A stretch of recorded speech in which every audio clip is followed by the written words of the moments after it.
Hey, I wanted to show you a video, or make a video of a jig that I built for my bandsaw. Let me see if I can do this. My camera's on a tripod and stuff. So I got the Craftsman. It's a 14-inch bandsaw. It's I don't know if you've been to my shop. I don't think you have. But I have a lot of firewood, or sometimes I have access to wood and logs that I think, man, I sure would like to cut that stuff up and make a box or something out of it. Just utilize the wood. So what I did was I built this bandsaw jig so I can saw up some of these logs. And it's actually working out really well. I got a chunk of cherry sitting in there now that I cut up.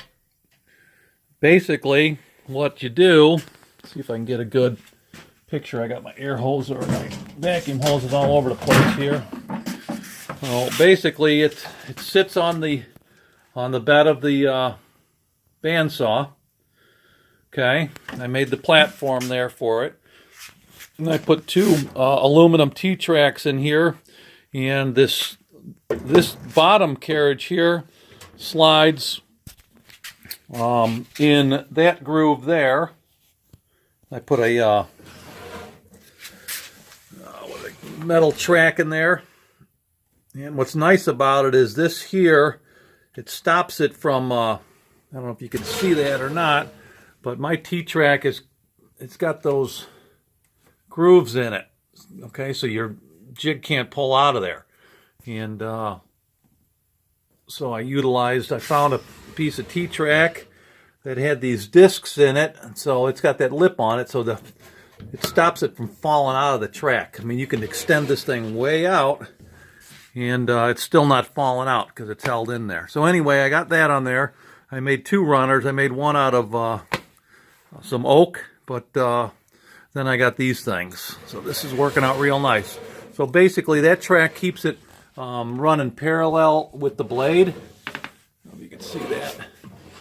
And then the top carriage is what holds the log to the bottom carriage. And that carriage there, this top one, is mounted on these tracks, so you can move it in and out. So once you get your log set in there, which I use a Harbor Freight bar clamp, I mount it in there, and it's adjustable. That bar clamp can go up and down, and then if I have a shorter log or something like that, I can adjust it for that. I just created a whole mess of holes in here to be able to mount my bar clamp anywhere that I really want it to. But then it just holds the log in there. I just clamp it in there on either side, and then I bring it up to my bandsaw wherever I want my first cut, and then I just basically fire up the saw, run it through, and shazam, there's my first cut. And it's really pretty straight.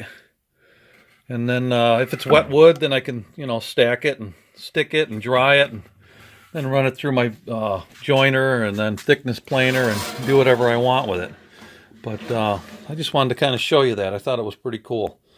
But so I had my first cut done, and then what I've done to make consistent cuts is if my first cut was not necessarily parallel, my top jig not necessarily parallel with my bottom jig, doesn't really matter, because I mount this piece of wood here, and then I tighten it down, okay, and then I'll move my carriage over however far that I want it to be. Sometimes I'll just use a stick, and I'll put it in there as a reference guide. So I move my carriage over a certain amount, I'll put my stick in there, and then I'll just, true it up with that, tighten everything back up, and then I'm running, a 3/4 inch or 1 inch, whatever I want, consistently over, and making consistent thickness of slabs. But I don't know, it's kind of cool. I thought you might like to see that. That's my Craftsman 14-inch bandsaw. I've had it for a while. It's like $500 when I got it. The thing works great. I just put a brand new blade in there. It's a 3/4 inch wide blade for resawing. The problem with this new blade is they didn't have the proper teeth count that I wanted, but I wanted 3 teeth per inch, and he didn't have any in stock, so he sent me a 10 teeth per inch. It's a little slow, but it gives me a real nice smooth cut. But that's a chunk of cherry sitting in there. I'm going to slab it all up, dry it out, and make something out of it. So hope you enjoyed it. Talk to you later.